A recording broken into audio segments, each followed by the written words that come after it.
Wow, that moon is looking really great. I better snap a picture of this. Why are you taking photos with an iPhone XS Max? Because it's fine. But it doesn't sharpen things nice. The colors on it are not as saturated and such. Why does that matter? It has to be the best color science and Photoshop work ever. The way this thing processes photos are just fine. You people and your stupid need to use older tech. And why can you sell us with cameras when they are clearly inferior to the new cameras on our newer smartphones? Let's begin.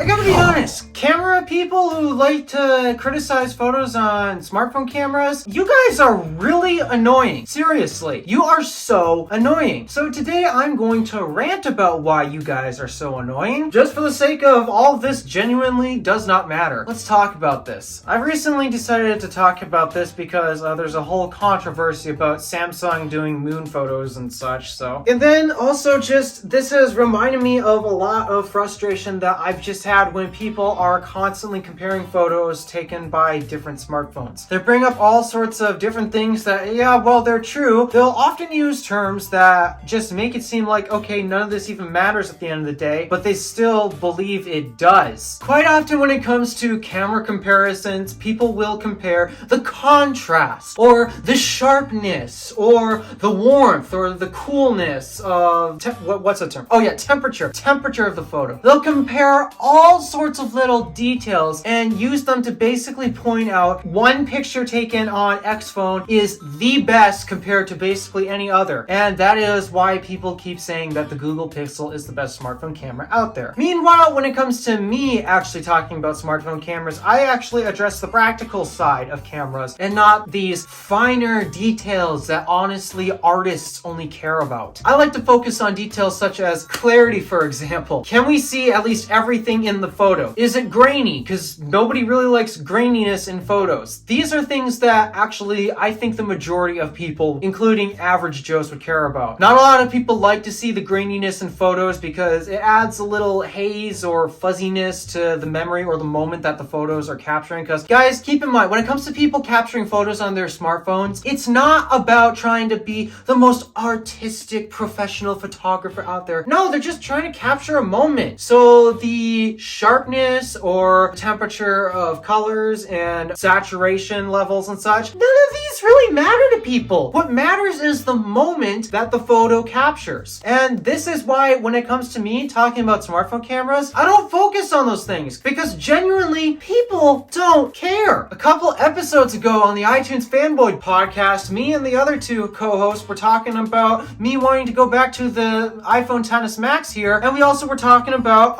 smartphone cameras and such, and how honestly I don't think that they have really improved ever since 2017. Yes, I'm going to say 2017 specifically. And the reason why they say this, okay, sure, they may have improved contrast and also we got night mode features and such, but in terms of the general taking a photo or video experience, I found almost no improvement. The clarity and the fuzziness and graininess, that's basically the same as smartphones since the iPhone 10 or the XS that I'm holding here. Now, yeah, there's other differences between the 10 and the 13, like better contrast and such. 13s have night mode for better pictures in the dark and such. And these are features to help capture your moments in darker situations. And those are things that people do care about. In some ways, technically, the iPhone 13 is a better camera than this. In fact, actually, basically in every way, the iPhone 13 is a better camera than this, except when it comes to the most basic things, especially when it comes to what I do with the smartphone camera. Now, here on YouTube, because I know, especially when I do a gadgets channel, people are absolute snobs about this kind of stuff, so of course I'm going to use the better camera, which is the iPhone 13 Pro for recording my videos. When it comes to my general want to record a moment in my life type of camera, 13 Pro Max versus XS Max, honestly,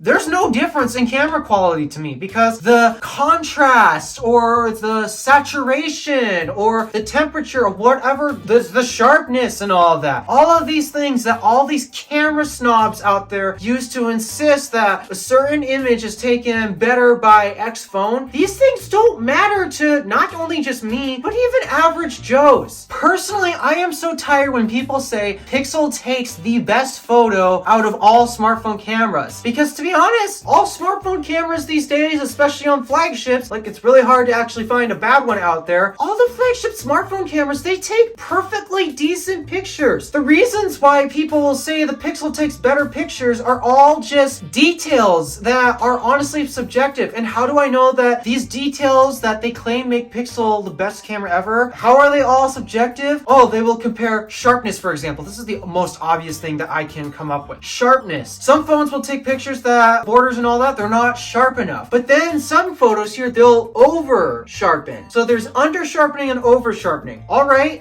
where is perfect sharpening then? Someone please explain to me where sharpening is actually at its best. It's not too much or it's not too little. Where is perfect sharpness? Something that a lot of these camera nerds tend to just, I don't know, not even mention. These are all subjective details. Saturation. Some cameras will boost saturation. Some will not boost saturation in efforts to make it more actually realistic and more, well, what you typically see in the real world. Again, where's the perfect amount of saturation? Because some people will claim, oh, these are undersaturated. There's not enough vividness in these pictures. Meanwhile, Samsung cameras, a common complaint that a lot of camera snobs give them, oh, there's way too much saturation. There's way too much color in this. So where's the middle ground? I need to ask you all. When all of these camera snobs focus on these types of details, honestly, they are not even talking about details that make sense to even average Joes. And this is why I guess camera snobs are going to say that iPhone 13 Pro Max camera is definitely going to be way better than iPhone XS Max camera because, well, it's going to have better contrast, better sharpness, better everything, yada yada, better saturation. Who knows what they care about these days? When honestly, if you ask many people, and I've actually done a fair number of tests, I've shown people side-by-side pictures, which picture's better? The truth is they just genuinely don't care. And yes, I ask average people, I ask camera snob people. Camera snob people, they definitely can tell the difference because they care about details like that. They're using it to create arts and such. But the people who take pictures on their smartphones, they're not using smartphones to get artistic, detailed pictures. The important thing is, does it capture the memory the way they would like it? And the way that average Joes would like it is little to almost no grain as much as possible. And we can clearly see everything in the picture. As we want to encompass a moment, that means we got to capture everything in the shot. And that's what smartphone cameras are absolutely great at. If you're a camera snob that does care about the details like sharpness or saturation and such, if this is you, then honestly, you're not looking to use a smartphone to take these types of pictures anyways. You're looking to use a DSLR camera because that's what all these camera snobs actually go back to. Marques Brownlee, whenever he talks about all the different pictures, either from Pixel or Samsung or iPhone and such, he's also the type of person to carry around a dedicated DSLR camera with him. And a common theme that I see among others who actually will say, oh, Pixel's better because of these types of details and such that honestly average Joes don't care about, they all carry DSLR cameras. So why bother criticizing smartphone cameras this way when that's not what the smartphone camera was even intended for in the first place? It's not to create these super artistic and detailed pictures and such. It's just designed to capture the moment, and that's what they do an amazing job at. My final notes to you guys, if you want to criticize the level of sharpness or saturation or temperature, warmth or coolness, then you know what? Show me what the perfect ideal photo is supposed to look like. With the perfect amount of saturation, the perfect amount of sharpness, the perfect amount of blur or bokeh, the perfect amount of warmth or coolness. Show me the perfect photo if you really want to be that big of a snob about it. Otherwise, shut up, because average Joes and me myself who just want a camera to take a picture to capture the moment, we do not care about those details. And as I've discovered as trying to edit photos myself, there is no perfect amount of saturation. There is no perfect amount of bokeh. All of the different levels of these different details actually change depending on the type of picture. So because of that, stop acting like there's a perfect amount. This drives me so mad. Because as I discovered in terms of editing photos and color correcting videos and such, it doesn't matter. It changes anyway. There's not a perfect amount of anything. Alright, I think that's enough rambling. Thank you for watching. Do me a favor and interact with the stuff below. My name is DeWolf, Random Alpha, signing out.